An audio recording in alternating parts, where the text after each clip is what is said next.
இன்று நாம் பார்க்க போற தலைப்பு வந்து புணர்ச்சி. புணர்ச்சி என்பது 2 சொற்கள் ஒன்றோடொன்று சேர்வது புணர்ச்சி அப்படின்னு நம்ம சொல்றோம். இது புணரும்போது எப்பவுமே 2 சொற்கள் சேரும். அதற்கு மேற்பட்ட சொற்கள் சேர்ந்தாலும், அந்த 2 சொற்களோட சேர்க்கைய மட்டும் நம்ம வச்சு இலக்கணம் கொள்ளணும். அதுதான் நம்மளோட முறை.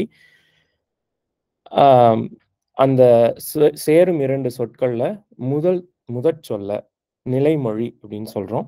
2வது சொல்ல வருமொழி அப்படின்னு சொல்றோம்.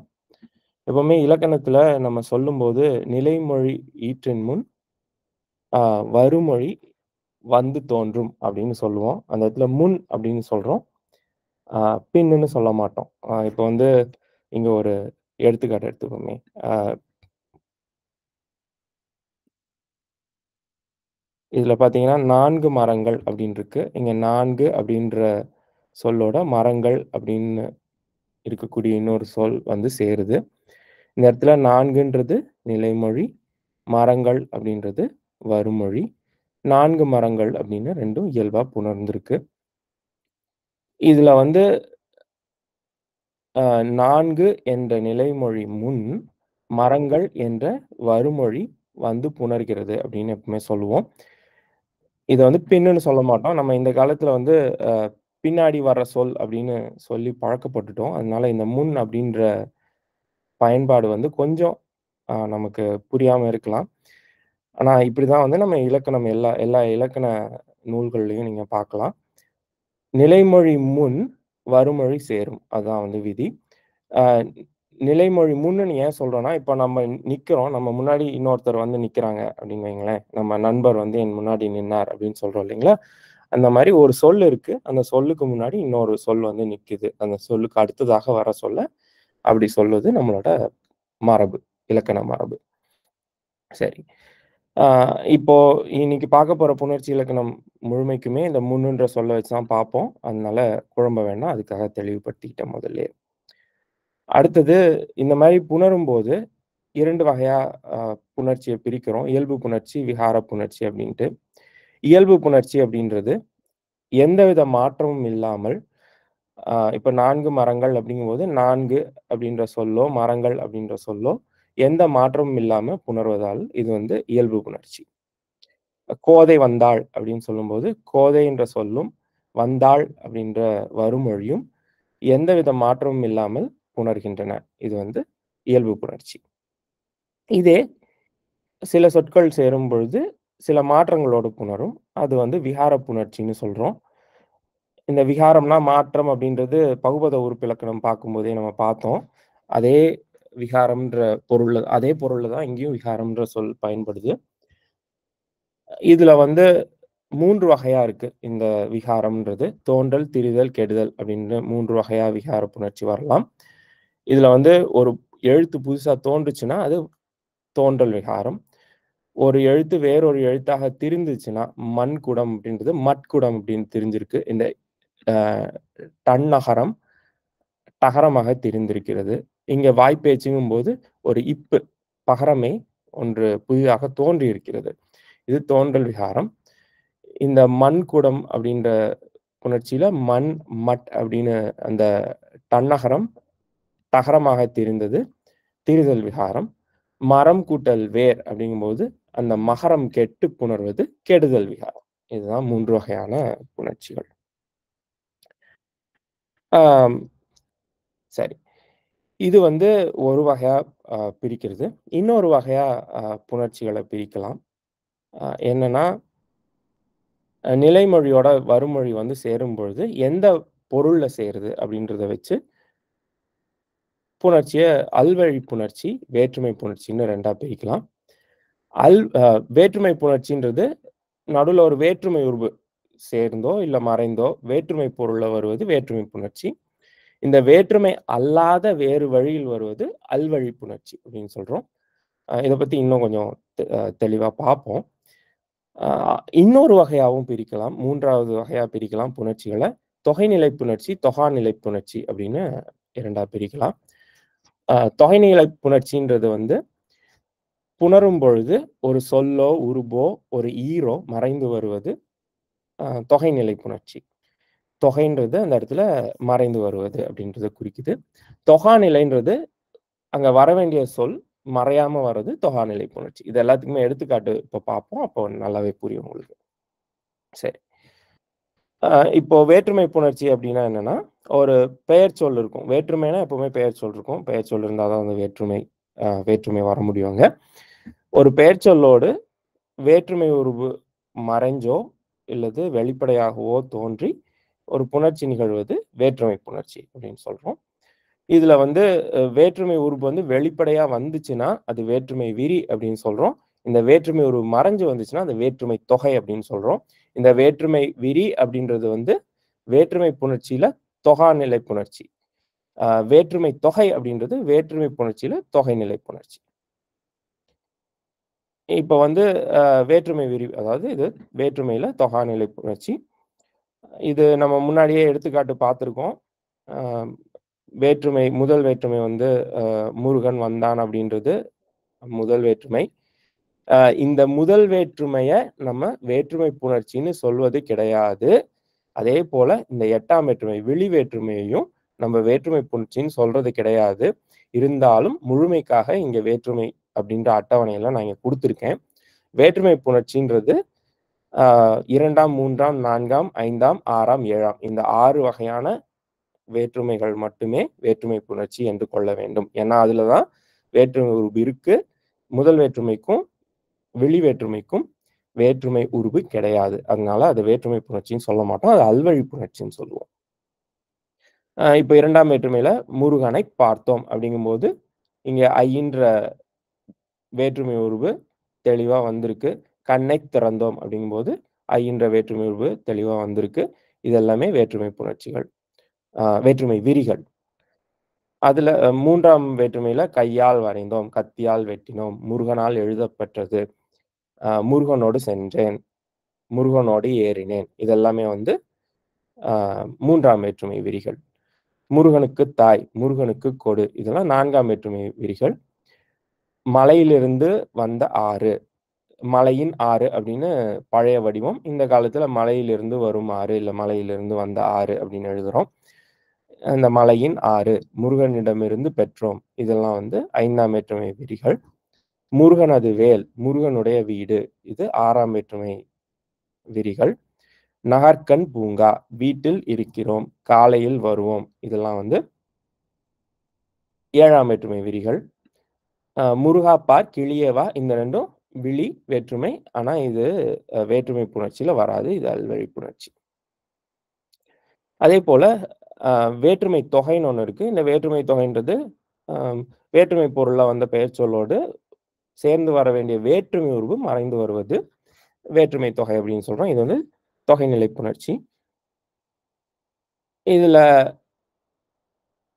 2ஆம் வேற்றுமை அப்படின்றது பாயைச் சுருட்டு அப்படின்னு வந்தா வேற்றுமை விரி. ஆனா பாய் சுருட்டு அப்படிங்கும்போது இந்த ஐன்ற வேற்றுமை உருவு மறைஞ்சு வந்திருக்கு. இது வேற்றுமை தொகை. அதேபோல இனிமையை கொள் அப்படிங்கும்போது அது வேற்றுமை விரி. ஆனா இனிமை கொள் அப்படின்னு சொல்லும்போது இது வேற்றுமை தொகை.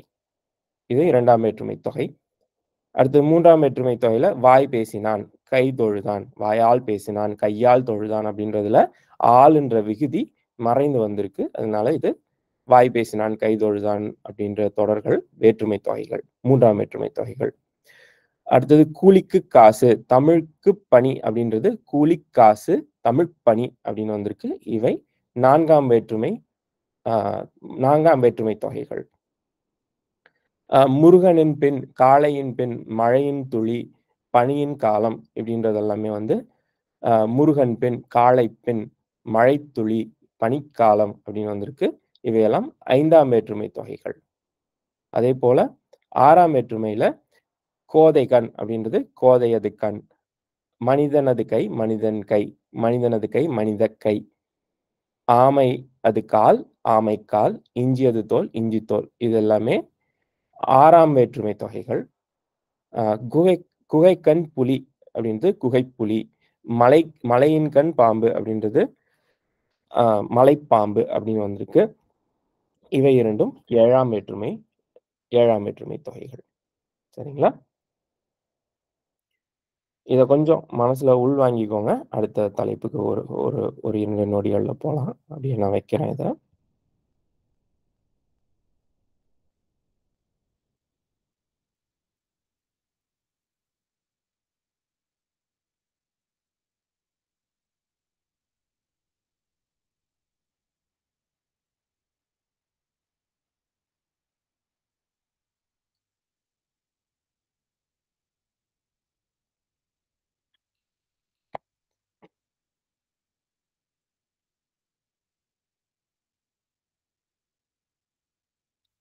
சரி. இப்ப அடுத்த அடுத்த தலைப்புக்கு போவோம்.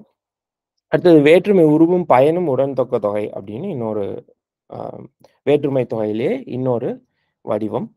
இதுல என்னன்னா, வேற்றுமை உருபு மட்டும் மறைஞ்சு வராது. கூடவே பயன் அப்படின்னு சொல்லக்கூடிய பயனிலை அப்படின்னா, நம்ம அது அந்த தொடர்ல வரக்கூடிய வினைச்சொல் அப்படின்னு பார்த்திருக்கோம்.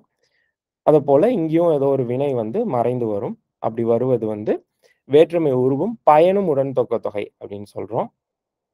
இதுல வந்து பால் குடம் அப்படின்னு இருக்கு. பால் குடம்ன்றது பாலைக் கொண்ட குடம் அப்படின்னு சொல்லும்போது, ஆ இந்த பால் குடம்ன்றது வேற்றுமை உருவும், பயனும், உடன்தொக்க தொகை. இதுல வந்து இந்த ஐன்ற வேற்றுமை உருவும், கொண்ட அப்படின்ற பயனும் மறைந்து வந்திருக்கு. அதனால வந்து இது வேற்றுமை வேற்றுமை உருவும், பயனும், உடன்தொக்க தொகை. அதேபோல நறுமணப் பொருள் அப்படின்றது நறுமணத்தை தரும் பொருள். இந்த இடத்துலயும் வேற்றுமை உருவும், பயனும் 2ஆம் வேற்றுமை உருவும், பயனும், உடன்தொக்க தொகையாக வந்திருக்கிறது. சரிங்களா?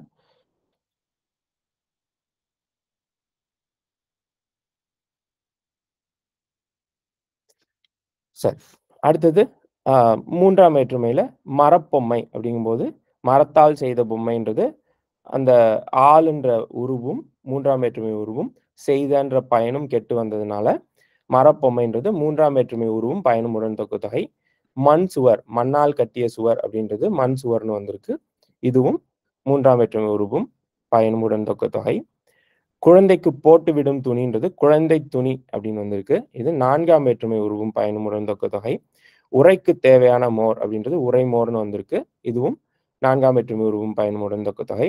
சமையலுக்கு உகந்த சட்டி அதாவது சமையலுக்கு தேவையான சட்டி அப்படின்றது சமையல் சட்டின்னு வந்திருக்கு. இதுவும் 4ஆம் வேற்றுமை உருவும், பயனும், உடன்தொக்க தொகை. வாயிலிருந்து வரும் பாட்டுன்றது வாய்ப்பாட்டுன்னு வந்திருக்கு. மலையிலிருந்து எடுத்த தேன்ன்றது மலைத்தேன்னு வந்திருக்கு. அ இது 5ஆம் வேற்றுமை தொகைன்னும் சொல்லலாம். 5ஆம் வேற்றுமை உருவும், பயனும், உடன்தொக்க தொகைன்னும் சொல்லலாம். ஏன்னா, பழைய பயன்பாட்டுல வேற்றுமை உருவு வச்சு எழுதுனோம்னா, இந்த பயன் இந்த வரும்ன்ற பயன் வராது. வாயின் பாட்டு, மலையின் தேன் அப்படின்னு வந்துரும். அப்படி பார்த்தோம்னா, இது வெறும் 5ஆம் வேற்றுமை தொகை தான். இல்ல இந்த காலத்து பயன்பாடு போல இலிருந்து, வரும் அப்படின்றது. அதேபோல மலையிலிருந்து எடுத்த அப்படின்னு விரிச்சு எழுதுனோம்னா, இது 5ஆம் வேற்றுமை உருபும், பயனும், உடன்தொக்க தொகை அப்படின்னு சொல்றோம். அ 6ஆம் வேற்றுமைக்கு பயனும், உடன்தொக்க தொகை கிடையாது.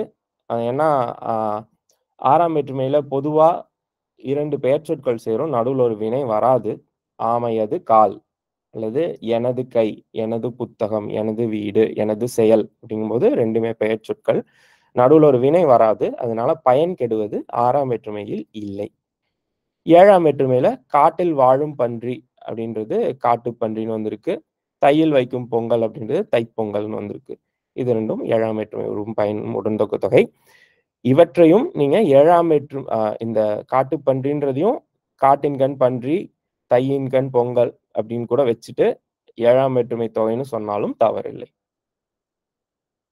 இந்த 5ஆம் வேற்றுமைக்கும் இந்த வேற்றுமை உருவும், பயனும், உடன்தொக்க தொகைகள்ல கொஞ்சம் முன்ன பின்ன குழப்பம் வரும். ஆனா, அது சரியா நம்ம இது பயனும், உருவும், பயனும், உடன்தொக்க தொகையா? இல்ல வெறும் வேற்றுமை தொகையா? அப்படின்றத நம்ம அவ்வளவு அ சுட்டி காட்டணும் அப்படின்ற தேவை இல்லை. அதனால நீங்க கொஞ்சம் முன்ன பின்ன எழுதினாலும் சரி. நீங்க எப்படி பொருள் புரிஞ்சுக்கிறீங்களோ, அத வச்சு நீங்க போட்டுக்கலாம் அத. இது வேற்றுமை புணர்ச்சி. வேற்றுமை புணர்ச்சியில வேற்றுமை விரி பார்த்தோம். அடுத்தது வேற்றுமை தொகை பார்த்தோம். அடுத்தது வேற்றுமை தொகையிலேயே வேற்றுமை உருவும், பயனும், உடன்தொக்க தொகை 3 பார்த்திருக்கோம். அதுல வேற்றுமை விரின்றது தொகைநிலை தொகாநிலை புணர்ச்சி. வேற்றுமை தொகையும், வேற்றுமை உருவும் பயனும் உடன்தொக்க தொகையும் தொகைநிலை புணர்ச்சிகள். சரி. அடுத்து அல்வழி புணர்ச்சி. இந்த அல் அப்படின்றது இப்ப அஃறிணை அப்படின்றது அல் திணை, உயர்திணை அல்லாத திணை அல் திணைன்றோம். அதேபோல வேற்றுமை அல்லாத புணர்ச்சி அல்வழி புணர்ச்சின்னு சொல்றோம். இந்த அல்வழி புணர்ச்சியில ஆ நெறைய வகைகள் இருக்கு. இதுல வந்து முதல் வேற்றுமை எழுவாய் வேற்றுமையும், விளி வேற்றுமையும் அல்வழி புணர்ச்சிக்கு சார்ந்தவை. அத மட்டும் மனசுல வச்சுக்கோங்க. அது வேற்றுமை புணர்ச்சி கிடையாது. இப்போ தொகைநிலை புணர்ச்சிகள்ல ஆ அ அ அல்வழி புணர்ச்சியில 5 தொகைநிலையாகவும், 9 தொகாநிலை புணர்ச்சிகளும் இருக்கும். இந்த 5 வகையான தொகைநிலை புணர்ச்சிகள் யாவை அப்படின்னு பார்ப்போம். முதல்ல இருக்கக்கூடியது வினைத்தொகை. இந்த வினைத்தொகை நீங்க சங்க இலக்கியமோ அல்லது வேறு இலக்கியமோ, தமிழ் இலக்கியம் எது படிச்சிருந்தாலும் அடிக்கடி பார்ப்பீங்க. அ எ பெரும்பாலும் நெறைய இடங்கள்ல சொல்லக்கூடிய எடுத்துக்காட்டு ஊறுகாய் அப்படின்றது நம்ம இந்த காலத்திலயும் பயன்படுத்தக்கூடிய ஒரு சொல். பயன்படுத்தக்கூடிய ஒரு தொகைச்சொல். அ இந்த ஒரு வினைச்சொல் காலம் காட்டும் இடைநிலை இல்லாம, அதுக்கு பின்னாடி ஒரு பெயர்ச்சொல் வந்து சேர்ந்து வருவது வினைத்தொகை அப்படின்னு சொல்றோம். அ இந்த வினைத்தொகைகள் 3 காலத்துக்கும் ஏற்றதாக வரும் அப்படின்றது இலக்கண கருத்து. இப்போ ஊறுகாய் அப்படின்றது ஊறிய காய், ஊறுகின்ற காய், ஊறும் காய். இந்த 3 காலத்துக்குமே ஏற்றவாறு வரும். ஏன்னா இதுல காலம் இல்ல. இந்த ஊருன்ற சொல்லுல ஊறுதல் அப்படின்ற வினை மட்டுமே இருக்கே ஒழிய, அதுல அ அந்த எப்போ ஊறுதுன்ற காலம் கிடையாது. அடுத்தது பண்புத்தொகை. ஒரு பண்பு பெயரும், அது தழுவி நிற்கக்கூடிய பெயர் சொல்லும் சேர்ந்து வருவது பண்புத்தொகை. இதுல வந்து பண்புக்குரிய விகுதி அல்லது பண்புக்குரிய ஒரு இடைச்சொல் கெட்டு வரும். வெண்மையாகிய நிலா, வெள்ளையாகிய நிலான்னு கூட சொல்லலாம் இத. அப்படி எடுத்துட்டீங்கன்னா, இந்த ஆகியன்ற பண்பு உருபு ஒரு இடைச்சொல் கெட்டு வருது. அப்படி இல்ல வெண்மை கூட்டல் நிலா அப்படின்னு எடுத்து இந்த மை விகுதி கெட்டு மை ஈர் கெட்டு வருது அப்படின்னு சொன்னீங்கனாலும் சரிதான். வெண்ணிலா அப்படின்றது ஒரு பண்புத்தொகை எடுத்துக்காட்டு. அதே மாரி செம்பொன் ஆ அந்த மாரி அ ந நற்செயல் இதெல்லாமே வந்து பண்புத்தொகைகள். அடுத்து ஓமத்தொகை. உவமைத்தொகை. உவமைத்தொகைன்றது ஓம உருபு கெட்டு வருவது. போல, போன்ற இதெல்லாம் இந்த காலத்துல பொதுவா பயன்படுத்தக்கூடிய ஓம உருபுகள். இது போக அ மற்ற ஓம உருபுகளும் இருக்கு. அன்ன, இன்ன, மான, ஏய்ப்ப, கடுப்ப இந்த மாரி புரைய இந்த மாரி நெறைய இருக்கு. அந்த ஓம உருபு கெட்டு புணர்வது உவமைத் தொகைன்னு சொல்றோம். முல்லைச் சிரிப்புன்றது முல்லை போன்ற சிரிப்பு அப்படின்ற உவமை விரி வந்து இந்த போன்ற அப்படின்ற ஓம உருபு கெட்டு முல்லைச் சிரிப்புன்னு வந்திருக்கு. அப்போ இது வந்து உவமைத் தொகை அப்படின்னு சொல்றோம். அடுத்து உம்மைத் தொகை. உம்மைத் தொகைன்றது என்ற இடைச்சொல் கெட்டு வருவது உம்மைத் தொகைன்னு சொல்றோம். கதிரும் நிலவும் அப்படின்றத கதிர் நிலவு அப்படின்னு சொல்லும்போது இது உம்மைத் தொகை. ஏன்னா என்ற இடைச்சொல் கெட்டு வந்திருக்கு. அடுத்தது அன்மொழித் தொகை. 2 சொற்கள் புணரும்போது, அந்த 2 சொற்களையுமே குறிக்காம, அதனோடு தொடர்புடைய வேற ஒண்ண குறிக்கிறது. அ அது உணர்த்தக்கூடிய வேற ஒன்ற குறிக்கக்கூடியது அன்மொழித் தொகை அப்படின்னு சொல்றோம். ஒரு எடுத்துக்காட்டு சொல்றேன் பாருங்க. கயல் விழி அப்படிங்கும்போது, கயல்ன்றது ஒரு மீனை குறிக்கும். விழி அப்படின்றது கண்ணை குறிக்கும்.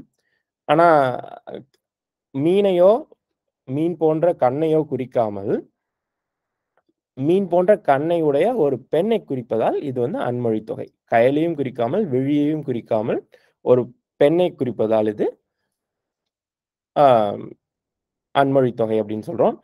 இந்த குறிப்பிட்ட எடுத்துக்காட்டு வந்து அ உவமை உவமை தொடர் உவமைப்புறத்து வந்த அன்மொழித் தொகை அப்படின்னு சொல்லுவோம். ஏன்னா, இதுல கயல் போன்ற விழி அப்படின்ற தொடர் வந்து கயல் விழின்னு வந்திருக்கு முதல்ல. அதுக்கப்புறம் அந்த அந்த தொகைச்சொல் வந்து அந்த கயலையோ, விழியவோ குறிக்காம அ வேற ஒரு பெண்ணை குறிக்குது. அதனால கயல் விழி அப்படின்றது ஒரு உவமை தொடரை சார்ந்து உவமை தொடரிலிருந்து பிறப்பதால் இத வந்து அ உவமை உவமை புறத்து பிறந்த அன்மொழித் தொகை அப்படின்னு சொல்லுவோம். இது போல பண்பு பண்பு புறத்து பிறந்த அன்மொழித் தொகை இருக்கலாம். இந்த மாரி வேற எது வேணாலும் இருக்கலாம். சரி. அந்த அந்த அ விளக்கத்துக்குள்ள நம்ம போ வேணாம். இந்த அளவுக்கு நிறுத்திப்போம். அன்மொழி தொகை அப்படின்னு இருக்கிறது. இதுல வந்து 5 வகை பார்த்திருக்கோம். தொகைநிலை புணர்ச்சிகள், அல்வழி புணர்ச்சியில தொகைநிலை புணர்ச்சிகள், வினைத்தொகை, பண்புத்தொகை, உவமைத்தொகை, உம்மைத்தொகை, அன்மொழித்தொகை. இந்த 5 வந்து அல்வழியில தொகைநிலை புணர்ச்சிகள். அடுத்தது அல்வழியில தொகாநிலை புணர்ச்சிகள், எழுவாய், விழி இந்த 2ம் நம்ம முன்னாடியே பார்த்திருக்கோம். எழுவாய் வேற்றுமையும், விழி வேற்றுமையும். கண்ணா வா, கண்ணன் வந்தான். இந்த 2 வந்து விழியும், எழுவாயும். இவை வந்து தொகாநிலை புணர்ச்சிகள். அடுத்தது பெயரெச்சத் தொடர். பெயரெச்சத் தொடர்ன்றது ஒரு பெயரெச்சமும், அதைத் தொடர்ந்து வேறு சொல்லும் வருவது பெயரெச்சத் தொடர் அப்படின்னு சொல்றோம். நின்ற மாணவன் அப்படின்னு இருக்கிறது பெயரெச்சத் தொடருக்கான எடுத்துக்காட்டு. இதுல எதுவுமே தொகையா வரல, எதுவும் மறைஞ்சு வரல. அதனால இது வந்து பெயரெச்சத் தொடர், தொகை இல்ல. அதே போல வினையெச்சத்தை தொடர்ந்து ஒரு சொல்லோட வருவது வினையெச்சத் தொடர். நின்று சென்றான், வைத்துப் பார்த்தான், பாடி முடித்தான். இவை எல்லாமே வினையெச்சத் தொடர்கள். அதுக்கப்புறம் வினைமுற்றுத் தொடர். வினைமுற்றுத் தொடர் வந்து 2 வகையா இருக்கும். தெரிநிலை வினைமுற்றுத் தொடர், குறிப்பு வினைமுற்றுத் தொடர்ன்னு. இதுல இந்த இடத்துல எப்படி இருக்குன்னா, வென்றான் மன்னன் அப்படின்னு இருக்கிறது தெரிநிலை வினைமுற்றுத் தொடர். ஏன்னா வென்றான்றது காலம் காட்டுது. நல்லன் மன்னன் அப்படின்னு இருக்கிறது குறிப்பு வினைமுற்றுத் தொடர். ஏன்னா அந்த நல்லன்ற சொல் காலம் காட்டல. இது வந்து குறிப்பு வினைமுற்றுத் தொடர். இதே வந்து நல்ல மன்னன் அப்படின்னு வரும்பொழுது அது வந்து பெயரெச்சத் தொடர். அது குறிப்பு வினைமுற்றுத் தொடர் கிடையாது. அத மனசுல வச்சுக்கோங்க. இங்க நல்லன் அப்படின்னு இருக்கிறதுனால இது ஒரு வினைமுற்று. அதனால இது வந்து வினைமுற்றுத் தொடர். சரிங்களா? குறிப்பு வினைமுற்றுத் தொடர். இதுவே இன்னொன்னும் இருக்கு. வென்றான், சென்றான் இருக்கும். அப்படின்னு இருக்கும்போது இந்த வென்றான்ன்றது வந்து வினைமுற்று வந்து எச்சமா மாறிரும். வென்று விட்டு சென்றான் அப்படின்ற பொருள்ல. அந்த இடத்துலயும் அது அ அ வினையெச்சத் தொடர் ஆயிரும். வென்றான், சென்றான் அப்படின்னு இருந்தா. வென்றான் மன்னன் அப்படின்னு வந்தா தான் அது தெரிநிலை வினைமுற்றுத் தொடர். பொதுவா மன்னன் வென்றான், மன்னன் நல்லவன் அல்லது மன்னன் நல்லன் அப்படின்னு எழுதுவோம். இது வந்து நம்ம முறை அதனோட முறை மாற்றி எழுதினாலும் அது தவறில்ல. மன்னன் வென்றான்னாலும், வென்றான் மன்னன் அப்படின்னாலும் ஒரே பொருள் தான் தமிழ்ல. அடுத்தது இடைச்சொற்றொடர். இடைச்சொல்லை தொடர்ந்து அதன் பின் வேறொரு சொல் வருவது இடைச்சொற்றொடர். மற்றொன்று இந்த இடத்துல மற்று அப்படின்ற இடைச்சொல்லை தொடர்ந்து ஒன்று அப்படின்ற ஒரு பெயர் வந்திருக்கு. இது இடைச்சொற்றொடர். உரிச்சொற்றொடர். ஒரு உரிச்சொல்லை தொடர்ந்து இன்னொரு சொல் வந்து புணர்வது உரிச்சொற்றொடர். இதுல சாலச் சிறந்தது அப்படிங்கிற இடத்துல சாலன்ற உரிச்சொல் மிகுதி பொருளில் வரக்கூடிய சாலை என்ற உரிச்சொல் அதன் பின் சிறப்பு பொருளை தரக்கூடிய ஒரு வினைச்சொல் சேர்ந்து வந்திருக்கு. இது வந்து உரிச்சொற்றொடர். அடுத்து அடுக்குத்தொடர். ஒரே சொல் மீண்டும் மீண்டும் அடுக்கி வந்து ஒரு தொடரா வருவது. வா வா, போ போ, நில் நில் அப்படின்றதெல்லாம் அடுக்குத்தொடர். இவைதான் இங்க வந்து 9 வகையான தொகாநிலை புணர்ச்சிகள் அல்வழியில. சரிங்களா?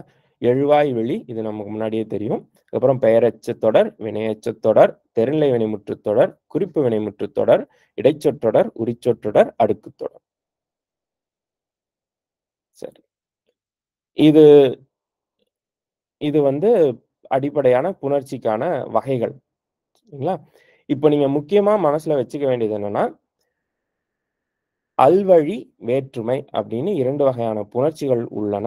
அத வச்சு தான் நம்ம இப்ப பார்க்கக்கூடிய இப்ப அடுத்தது வந்து புணர்ச்சிக்கான இலக்கணத்த பார்க்க போறோம்.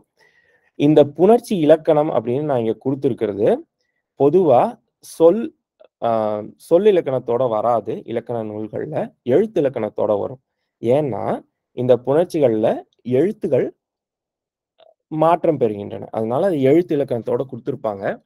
ஆனா, எழுத்து இலக்கணத்தோட நம்ம இத படிச்சோம்னா தெளிவு இருக்காது. அதனால தான் வந்து சொல் இலக்கணத்த கொஞ்சம் பார்த்துட்டு, அதுக்கப்புறமா நம்ம இந்த புணர்ச்சி இலக்கணத்துக்கு வரோம். இது மற்ற இலக்கண நூல்கள்ல தொல்காப்பியமோ, நன்னூலோ படிக்கும்போது எழுத்ததிகாரத்துல இருக்கும். அது ஏன் அப்படின்றது இதுதான் காரணம். ஏன்னா, இது வந்து எழுத்து எப்படி மாறும் அப்படின்றதுக்கான இலக்கணமே ஒழிய, இது சொல் மாற்றத்துக்கான இலக்கணம் கிடையாது. அதனால தான். நம்ம ஏன் இப்படி படிக்கிறோம் அப்படின்னா, இந்த வரிசையில படிச்சோம்னா, இன்னும் கொஞ்சம் எளிமையா புரியும். ஏன்னா, எடுத்த உடனே அல்வழி வேற்றுமை அப்படின்னு முன்னாடியே சொல்லியிருந்தா, அல்வழி வேற்றுமைனா என்னன்னே தெரியாம, அதுக்கான எழுத்து புணர்ச்சி விதிகள படிக்கும்போது நமக்கு என்னன்னு தெளிவு இருக்காது. அதுக்காக தான் நம்ம இப்ப முறை மாற்றி படிக்கிறோம். சரி, முன்னாடியே பார்த்திருக்கோம். அ புணரும்போது முதற் சொல் வந்து நிலைமொழி. பின்னாடி வந்து அ முன்னாடி வந்து சேரக்கூடிய சொல் வந்து வருமொழி அப்படின்னு படிச்சிருக்கோம். இந்த எல்லா இடத்துலயுமே நம்ம புணர்ச்சி நடக்கும்பொழுது என்ன ஆகும்னா, நிலைமொழியோட ஈரும், வருமொழியோட முதலும் புணரும் அப்படின்றது இலக்கணம். அ நிலைமொழியோட ஈறு அப்படின்றது என்னன்னா, இப்போ ஒரு எடுத்துக்காட்டு எடுத்துப்போம். இங்க எடுத்துக்காட்டு இல்ல. சரி நம்ம இத எடுத்துப்போமே. சாலச் சிறந்தது அப்படின்ற சொற்றொடர் எடுத்துப்போம். இதுல சால அப்படின்றது நிலைமொழி, சிறந்தது அப்படின்றது வருமொழி. இந்த சால அப்படின்னு இருக்கக்கூடிய சொல்லோட ஈறு, அதாவது இங்க ஒரு லகரம் இருக்கு. அ அ அகரம் இருக்கு. இல்லு கூட்டல் ல அப்படின்னு இருக்கு. அந்த இல் வந்து முன்னாடி இருக்கும். அகரம் தான் பின்னாடி இருக்கும். அப்ப சாலன்றது அகர ஈற்றுச் சொல். சிறந்ததுல இச்சு கூட்டல் அப்படின்றது அந்த சீன்னு வருது. அதுல சகரம் முன்னாடி இருக்கு. அந்த சகரம் வந்து அ அந்த சகரம் தான் உங்களுக்கு இதனோட அ வருமொழி முதல். அகர ஈற்றுச் சொல்லும், சகர முதல் சொல்லும் புணர்கின்றன. அதான் இங்க வந்து இலக்கணம். இப்போ இங்க கீழ பார்த்தோம்னா, ம்.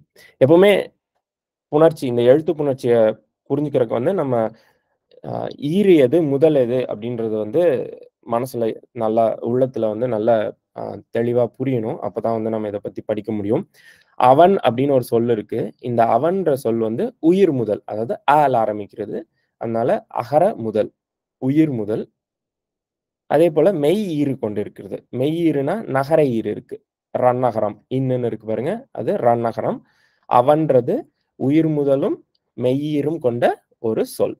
அதாவது அகர முதலும், நகர ஈரும் கொண்ட சொல். உலகம் அப்படின்றது உகர முதலும், மகர ஈரும் கொண்ட சொல். உயிர் முதலும், மெய்யீரும் கொண்ட சொல். கல்லுன்றது மெய்ம்முதலும், மெய்யீரும் கொண்ட சொல். அதாவது ககரம் முதல்ல வந்திருக்கு. லகரம் ஈற்றுல வந்திருக்கு. கால் அப்படின்றதும் மெய்ம்முதலும், மெய்யீரும் கொண்ட சொல். மெய்ம்முதல் வந்து ககரமெய்ல தொடங்கி, மெய்யீறுன்றது லகரமெய்ல முடிஞ்சிருக்கு. அடுத்து கணா அப்படின்றது மெய்ம்முதலும், உயிரீரும் கொண்ட சொல். அது ககர மெய்ல தொடங்கி, ஆகார ஈறு அப்படின்ற எழுத்துல முடிஞ்சிருக்கு. உலா அப்படின்றது உயிர் முதல், உகர முதலும், உயிரீரும், ஆகார ஈரும் கொண்ட சொல். இலை அப்படின்றதும் உயிர் முதலும், உயிரீரும், அதாவது இகர முதலும், ஐகார ஈரும் கொண்ட சொல். இத நம்ம தெளிவா பயிற்சி பண்ணி புரிஞ்சுக்கணும். ஏன்னா, இத தழுவி தான் நம்ம அடுத்து பார்க்க போற இலக்கண விதிகள்லாம் பார்க்க போறோம். இப்போ 2 சொற்கள் புணரும் பொழுது, நிலைமொழியோட ஈரும், வருமொழியோட முதலும் புணர்கின்றன. இதுதான் பொதுவா இலக்கணம். இதுல அவன் கூட்டல் உடைய அப்படிங்கும்போது, நிலைமொழியில நகர ஈறு, அதாவது மெய்யீறு இருக்கு. வருமொழியில உகர முதல், அதாவது உயிர் முதல் இருக்கு. உலகம் கூட்டல் யாது அப்படின்னு சொல்லும்போது, வருமொழி நிலைமொழி முதல் நிலைமொழி ஈற்றுல மகரம் இருக்கு. அதாவது மெய்யீறு. வருமொழி முதல்ல யகரம் இருக்கு. அதுவும் மெய்முதல். மெய்யும் மெய்யும் புணர்கின்றன. இங்க வந்து மெய்யும் உயிரும் புணர்கின்றன. அவனுடையங்கும்போது. உலகம் யாதுங்கும்போது மெய்யும் மெய்யும் புணர்கின்றன. ஏன்னா மெய்யீரும் மெய்முதலும் புணருது. அடுத்தது உலா வரும் அப்படின்னு சொல்லும்போது, ஆகார ஈரும், வகர மெய்யும் புணர்கின்றன. வகர முதலும் புணர்கின்றன. அதாவது நிலைமொழி ஈற்றுல உயிரீர் இருக்கு. வருமொழி முதல்ல மெய் முதல் இருக்கு. அதேபோல கனா இடையே அப்படின்னு சொல்லும்போது, கனா கூட்டல் இடையேங்கும்போது, நிலைமொழி ஈற்றுல ஆகார ஈறு, உயிரீர் இருக்கு. வருமொழி முதல்ல இகர முதல், அதாவது உயிர் முதல் இருக்கு. அது இங்க மெய்யும் உயிரும் புணர்வது, மெய்யும் மெய்யும் புணர்வது, உயிரும் மெய்யும் புணர்வது, உயிரும் உயிரும் புணர்வது. அதுக்காக 4 எடுத்துக்காட்டுகள் குடுத்துருக்கேன்.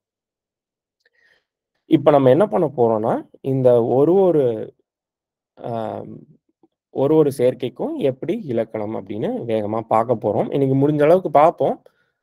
முடியாதத அப்புறம் அடுத்த வாரம் பார்ப்போம். இது கொஞ்சம் நெறையா சொல்ற மாரி இருக்கும். ஆனா, இது எல்லாமே நமக்கு தெரிஞ்ச செய்திகள்ன்றதுனால எளிமையா புரிஞ்சிரும். அதனால கொஞ்சம் வேகமா போறேன்.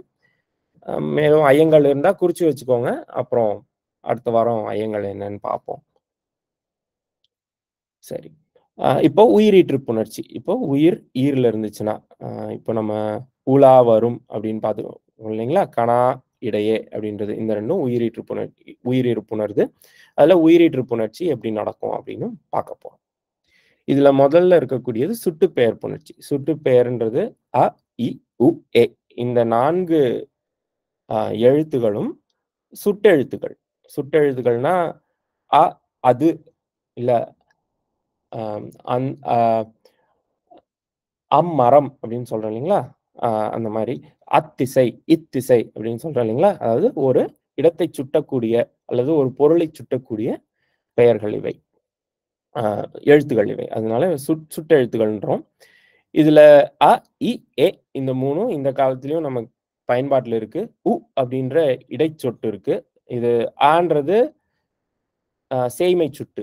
எங்கேயோ இருக்கக்கூடியது. அந்த அப்படின்னு சொல்லும்போது சேய்மை சுட்டு. இ அப்படின்றது அண்மை சுட்டு. உங்க பக்கத்துல இருக்கக்கூடியது. இந்த அப்படின்னு சொல்றது. உ அப்படின்றது இடைச்சுட்டு. அதாவது சேய்மையிலயும் இல்ல, அண்மையிலயும் இல்ல. ரொம்ப தொலைவிலயும் இல்ல, பக்கத்துலயும் இல்ல. எங்கேயோ நம்ம முன்னாடி கொஞ்சம் இடையில இருக்கு. அது இடைச்சுட்டுன்னு சொல்றோம். ஏ அப்படின்றது சுட்டு வினா எழுத்து. சுட்டு வினா அப்படின்னு சொல்லுவோம். வினா எழுத்து. எந்த அப்படின்னு சொல்லும்போது, எந்த பொருள், எப்பொருள் அப்படின்னு கேட்கிறோம் இல்லைங்களா? அது வினாச்சுட்டு. இந்த 4மே எப்படி புணரும் அப்படின்றது முதல்ல நம்ம பார்க்க போறோம். இந்த 4மே ஒ வ நிலைமொழியா எடுத்தோம்னா, இவை எல்லாமே உயிரீற்றுச் சொற்கள். ஏன்னா, அதுல ஒரே ஒரு உயிரெழுத்து தான் இருக்கு. அதனால உயிரீற்றுச் சொல்ன்னு சொல்லலாம். இந்த உயிரீற்றுச் சொற்கள், அதாவது அ, இ, உ, எ இந்த 4 சுட்டெழுத்துகளும், அடுத்து வரக்கூடிய எழுத்து யகரமெய்யா இருந்தால், வகரமெய் பெற்று புணரும். சரிங்களா? மத்த எந்த மெய்யெழுத்து வந்தாலும், வறுமொழியோட முதல்ல இருக்கக்கூடிய மெய்யெழுத்து 2ஆகி புணரும். சரிங்களா? அ உயிரெழுத்து வந்தா வகரமெய் மிகுந்து புணரும். தனிக்குறில் முன் நின்ற மெய் போல இரட்டித்து புணரும். இதுதான் வந்து இலக்கணம். இப்போ எடுத்துக்காட்டு பார்ப்போம், புரியும். இந்த இடத்துல உ கூட்டல் கண், உக்கண் இந்த வறுமொழி முதல்ல க இருக்கிறதுனால, இக்கு வந்து இங்க சேர்ந்து வந்திருக்கு. உக்கண்.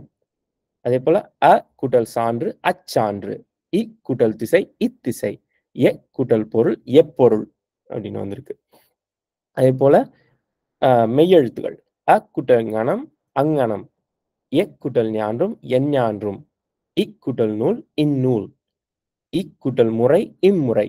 இங்க வறுமொழி முதல்ல என்ன எழுத்து இருக்கோ, அதே தான் ஒரு எற்று ஒரு ஒற்று சேர்ந்து வந்து புணர்ந்திருக்கு. இந்த எல்லா இடங்கள்லயுமே. இந்த எல்லா இடங்கள்லயுமே. சரி. ஒரே ஒரு இடத்துல மட்டும் தான் வேற ஒரு எழுத்து வந்து புணரும். அது எதுனா, யகரம். யகரம் வந்து வறுமொழி முதல்ல இருந்தா, அ கூட்டல் யானை, யானை. இந்த இடத்துல மட்டும் தான் இவ்வு வரும். அ இ கூட்டல் யாக்கை, யாக்கை அப்படின்னு வரும். அ அ மத்த இடங்கள்ல ஏ கூட்டல் வரி, எவ்வரி. அ கூட்டல் வகை, அவ்வகை. இந்த இடத்துலயும் வகரம் வரும். இடையினை எழுத்துக்களுக்கு வகரம் வந்து புணரும் அப்படின்றது விதி. அடுத்தது மற்ற இடையின எழுத்துகள். இந்த யகரத்தையும், வகரத்தையும் தவிர மற்ற இடையின எழுத்துகள் தமிழ்ல தமிழ் மரபுப்படி சொல் முதல்ல வரக்கூடாது. இந்த 2 தான் முதல்ல வரும். அதேபோல ஒரு உயிரெழுத்து வந்தா என்ன ஆகும்னா, வகரமெய் வந்து அ ஒற்று இரட்டித்து புணரும். தனிக்குறில் முன் நின்ற ஒற்றாக இரட்டித்து புணரும் அப்படின்றது விதி. ஏ கூட்டல் 6 அப்படிங்கும்போது ஒரு வகர உடன்படுமை நடுவுல வகரமெய் இடையில வரும். அப்படின்னு ஆகும். இப்போ எவ்வுன்றது ஒரு தனிக்குறில் முன்னாடி ஒரு ஒற்று நிற்கக்கூடிய ஒரு சொல். அப்போ தனிக்குறில் முன் நின்ற ஒற்று எப்பவுமே இரட்டித்து புணரும் அப்படின்ற விதிப்படி கூட்டல் கூட்டல் 6 அப்படின்னு வந்து எவ்வாறு அப்படின்னு மாறி புணரும். அதே போல கூட்டல் உயிர், இவ்வுயிர். கூட்டல் ஆணை, அவ்வாணை. இந்த அவ்வாணைன்றது ஒரு இது ஆணைன்றதும், யானைன்றதும் அ ஒரு பொருளை குறித்த சொற்கள் தான். இது யானைன்னு வந்தா யானைன்னு வரும். ஆணைன்னு வந்துச்சுன்னா, அவ்வானைன்னு வரும். இதுதான் வந்து நம்ம சின்ன வேறுபாடு. சரி. இது எளிமையா புரியும்னு நெனைக்கிறேன். இது நமக்கு தெரிஞ்ச விஷயம் தான். அடுத்தது குற்றுகுரம், குற்றியலுகரம். குற்றுகுரம்னா குற்றியலுகரம் அல்லாத உயிரீறுகள் எப்படி புணரும் அப்படின்னு பார்க்க போறோம். 2 சொற்கள் புணரும் பொழுது, குற்றியலுகரம் அல்லாத உயிரீறு இருக்கு வருமொழியில அப்படின்னு வைங்களேன். பின்னாடி வந்து ஒரு உயிர் எழுத்து வந்து புணர்ந்தால் என்ன ஆகும் அப்படின்றத பார்க்க போறோம் இப்போ. அதாவது உயிரோடு உயிர். உயிர் உயிர் நிலைமொழி ஈறு உயிராகவும், வருமொழி முதல் உயிராகவும் இருந்தால், அதாவது உயிரீரும் உயிர் முதலும் புணர்ந்தால் எப்படி புணரும்ன்றது இந்த இடத்துல இலக்கணம். சரி. இங்க பார்த்தீங்கன்னா, இந்த இடத்துல உடம்படுமை அப்படின்னு ஒரு கருத்து. இந்த யகரமும், வகரமும் உடம்படுமைகளாக வந்து சேர்ந்து புணரும். இதுல பார்த்தீங்கன்னா, இ, ஈ, ஐ இந்த 3 எழுத்துக்கள் முன்னாடி இந்த 3ம் நிலைமொழி ஈற்றுல இருந்துச்சுன்னா, யகர உடம்படுமை பெற்று புணரும். இது போக அ, ஆ, உ, ஒ, ஓ, ஔ இந்த 7ல ஒண்ணு இருந்துச்சுன்னா, நிலைமொழி ஈற்றுல வகர உடம்படுமை சேர்ந்து தோன்றும். வகர உடம்படுமை சேர்ந்து புணரும். ஏ, ஏ இந்த 2ம் இருந்துச்சுன்னா, யகரமும் வரலாம், வகரமும் வரலாம். இதுதான் விதி. இப்ப பார்த்தீங்கன்னா, களை கூட்டல் எடுக்க அப்படிங்கும்போது, ஐகார ஈரும், எகர முதலும் புணருது. இந்த இடத்துல இங்க ஐகார ஈர் இருக்கிறதுனால, யகர உடம்படுமை வரும். அப்ப களை எடுக்க அப்படின்னு வரும். களை கூட்டல் ஈ கூட்டல் எடுக்க, களை எடுக்க அப்படின்னு மாறிடும். பா கூட்டல் ஆகும் அப்படிங்கும்போது, ஆகார ஈர் இருக்கு நிலைமொழியில. அப்போ வகர உடம்படுமை சேர்ந்து பாவாகும் அப்படின்னு ஆயிரும். தே அப்படின்றது ஏகாரம். ஏகாரத்துக்கு முன்னாடி வகரமும் வரலாம், யகரமும் வரலாம். இந்த தே கூட்டல் இவ்வு கூட்டல் ஆரம் அப்படின்னு சேர்ந்து தேவாரம் அப்படின்னு புணர்ச்சி நடக்கும். தாயே கூட்டல் அழகு அப்படின்னு இருக்கு. இங்கே ஏகாரம் இருக்கு. இந்த இடத்துல யகர உடம்படுமை சேர்ந்து தாயே அழகு அப்படின்னு நம்ம எழுதுறோம். இது தாயே அழகு அப்படின்னு போட்டாலும் தவறில்லை. இங்க எது வேணாலும் எழுதலாம். அதே மாதிரி தே கூட்டல் ஆரம் போதும் அங்க யகர உடம்படுமை வந்தாலும் தவறில்லை. ஆனா நம்ம மரபு இவ்வ போட்டு எழுதிட்டாங்க. அதனால நம்ம வந்து தேவாரம்னு இன்னைக்கு வரைக்கும் பின்பற்றுறோம். அது வந்து மரபு தழுவி நீங்க எந்த சொல் வந்து ஏற்புடையதா நம்ம தமிழ்ல இருக்கோ அத பத்தி அதுபடி பின்பற்றிக்கலாம். ஏகாரம் வரும்பொழுது மட்டும். சரி. இந்த உகரங்கள் இங்க வந்து குற்றியலுகரம் பத்தி நம்ம இன்னும் பார்க்கல. இன்னும் குற்றியலுகரம் அல்லாத உகரத்தை பத்தி மட்டும் தான் பார்த்துட்டு இருக்கோம். அடுத்தது குற்றியலுகரம் இல்லைன்னா அப்போ உகரம் எங்க வரும் அப்படின்னு பார்த்தீங்கன்னா, முற்றியலுகரமா தனிக்குறில் முன்னாடி உகரம் வந்துச்சுன்னா அது முற்றியலுகரம். அதுவும் இந்த இந்த இதே விதிப்படி தான் புணரும். வடு அப்படின்றது தனிக்குறில் முன் நின்ற வல்லினமை ஏறிய உகரம். அதனால இந்த டு அப்படின்றது முற்றியலுகரம். இந்த இடத்துல வடு கூட்டல் உடையன்றது வடு கூட்டல் இவ்வு கூட்டல் உடைய. இந்த இடத்துல வகர உடம்படுமை உகரத்துக்கு முன்னாடி வகர உடம்படுமை தோன்றும் அப்படின்னு முதல்ல பார்த்திருக்கோம். ஆக வடு உடைய அப்படின்னு வந்துரும். கெடு கூட்டல் அசுரர் கெடுவசுரர். இந்த இடத்துல இவ்வுன்ற வகர உடம்படுமை தோன்றி கெடுவசுரர்னு வரும். பொது கூட்டல் உடைமை பொது உடைமை. அங்கேயும் இவ்வுன்ற வகர உடம்படுமை தோன்றி பொது உடைமைனாகும். சரிங்களா? ஒரு சின்ன குறிப்பு, தொல்காப்பியத்துல வந்து இன்னின்ன உயிரெழுத்துகள் முன்னாடி இன்னின்ன உடம்படுமை தோன்றணும் அப்படின்ற குறிப்பு கிடையாது. நன்னூல்ல மட்டுமே இது கொடுக்கப்பட்டிருக்கிறது. ஆனா அதனால பார்த்தீங்கன்னா, சில இடங்கள்ல நீங்க ஆயிடை, வடவேங்கடம், தென்குமரி ஆயிடை, தமிழ் கூறு நல்லுலகு அப்படின்னு இருக்கும். நம்ம தொல்காப்பிய பாயிரத்துல. அந்த இடத்துல ஆயிடைன்னு இருக்கும். ஆ கூட்டல் இடைன்றது ஆயிடை அப்படின்னு இருக்கு. ஆவிடைன்னு மாறாம, அதே போல மா கூட்டல் இருன்றது மாயிரு அப்படின்னு இருக்கு. கோ கூட்டல் இல்லுன்றது கோயில். ஏன்னா ஓகாரத்துக்கு முன்னாடி எப்போ வகரம் தான் வரணும். ஆனா நம்ம வந்து யகரம் போட்டு எழுதுறோம். ஆகாரத்துக்கு முன்னாடி வகரம் தான் வரணும். ஆனா யா போட்டு எழுதுறோம். கோயில் அப்படின்னு எழுதுறோம். சிலர் சொல்லுவாங்க கோயில்ன்றது தப்பு, கோவில்ன்றது தான் சரி. ஏன்னா அந்த இடத்துல நிலைமொழியில ஓகாரம் இருக்கு. அப்போ வகரம் தான் வரணும் அப்படிம்பாங்க. அது அது தவறான கருத்து. கோயில்னு போட்டாலும் சரிதான். ஏன்னா தொல்காப்பியம் வந்து இன்னின்ன உயிர்களுக்கு முன்னாடி இன்னின்ன உடம்படுமை தான் வரணும் அப்படின்ற விதி எங்கேயுமே குடுக்கல. யகரமும் வகரமும் உடம்படுமையா வரும் அப்படின்னு மட்டும் தான் தொல்காப்பியர் சொல்றாரு. நம்ம மரபு என்னன்னா, ஓரெழுத்து ஒருமொழிகள். ஆ, மா, கோ இந்த மாரி ஒரே ஒரு எழுத்து வந்து இருக்கக்கூடிய ஓரெழுத்து ஒருமொழிகள் வந்துச்சுன்னா, அது பின்னாடி யகரம் சேர்த்து எழுதுவது நெறைய இடங்கள்ல மரபாக பார்க்கலாம். மரபுனா கஸ்டமரி அப்படின்னு சொல்றோம். அதுக்கு வந்து இலக்கண விதிகளுக்கு புறம்பாக சில இடங்கள்ல இருந்தாலும், நன்னூல் கூறக்கூடிய இலக்கண விதிகளுக்கு புறம்பாக இருந்தாலும், கோயில் அப்படின்றது சரியே. கோவில் அப்படிதான் எழுதணும்னு கிடையாது. கோயில்ன்றது சரிதான். மாயிரு, ஆயிடை இது எல்லாமே சரியான பயன்பாடுகள் தான். ஓகேங்களா? இது ஒரு சின்ன குறிப்பு. சரி. ஆ நம்ம இப்போ உகர ஈற்று புணர்ச்சி மட்டும் பார்த்துட்டு இன்னைக்கு முடிச்சுப்போம். அடுத்த வாரம் அ மத்தது மெய் ஈற்று புணர்ச்சிலாம் பார்க்கலாம். சரி. இப்போ இங்க என்ன பார்த்திருக்கோம்னா, இதுவரைக்கும் அ உயிரோடு அதாவது அ, இ, உ, ஏ அப்படின்ற சுட்டுகளோட அ மெய் முதல் வந்தா, அதாவது வல்லினம், மெல்லினம், இடையினம்ன்ற மெய் முதல் வந்தாலோ, அல்லது உயிர் முதல் வந்தாலோ எப்படி புணரும்னு பார்த்தோம். அது குற்றியலுகரம் அல்லாத உயிரீறு முன்னாடி உயிர் எழுத்து, இன்னொரு உயிர் எழுத்து வரும்போது எப்படி புணரும்னு பார்த்திருக்கோம். சரி. இன்னொரு கருத்து, இந்த குற்றியலுகரம் அல்லாத உயிரீற்றின் முன்னாடி உயிர் அல்லாத மற்ற சொற்கள் வந்தா, ஆ சில மாற்றங்கள் அடைந்து புணரும். அத கொஞ்சம் பின்னாடி பார்ப்போம். அ இப்போதைக்கு அது அம் அத வந்து மனசுல வச்சுக்கோங்க. நம்ம அப்புறம் வல்லினம் மிகா இடங்கள், வல்லினம் மெல்லினம் வல்லினம் மிகா இடங்கள், மிகும் மிகா இடங்கள் பார்க்கும்போது பார்க்கலாம். சரிங்களா? சரி. இப்ப குற்றியலுகர ஈறு. குற்றியலுகர ஈறு இருந்தா எப்படி புணரும் அப்படின்றத பார்ப்போம். குற்றியலுகர ஈறு வந்து உயிர் முதல் வந்துச்சுன்னா வருமொழியில, அந்த உயிர் வரின் உட்குரல் மெய்விட்டோடும் அப்படின்னு நெறைய பேரு படிச்சிருப்பீங்க. நன்னூல் விதி. அதுபடி இந்த நிலைமொழி ஈற்றில இருக்கக்கூடிய உகரம் கெட்டு, அந்த மெய்யெழுத்து மட்டும் அடுத்த உயிரோட சேர்ந்து புணரும். இதுதான் விதி. ஆசு கூட்டல் இரியர் ஆசிரியர். கதவு கூட்டல் அடைத்தேன் கதவடைத்தேன் அப்படின்றது அ இந்த இடத்துல உகரவீற்று புணர்ச்சி.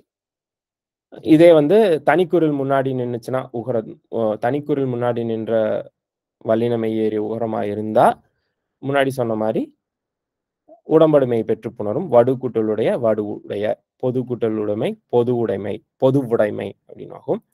இதுல ஒரே ஒரு விதிவிலக்கு, அது, இது அப்படின்னு இந்த இந்த இது போன்ற சொற்கள்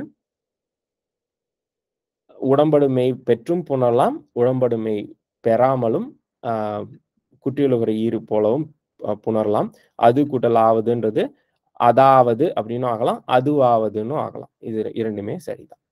அதேபோல இது கூட்டல் அழகு, இது அழகு, இதுவழகு அப்படின்னு எப்படி வேணாலும் மாறலாம்.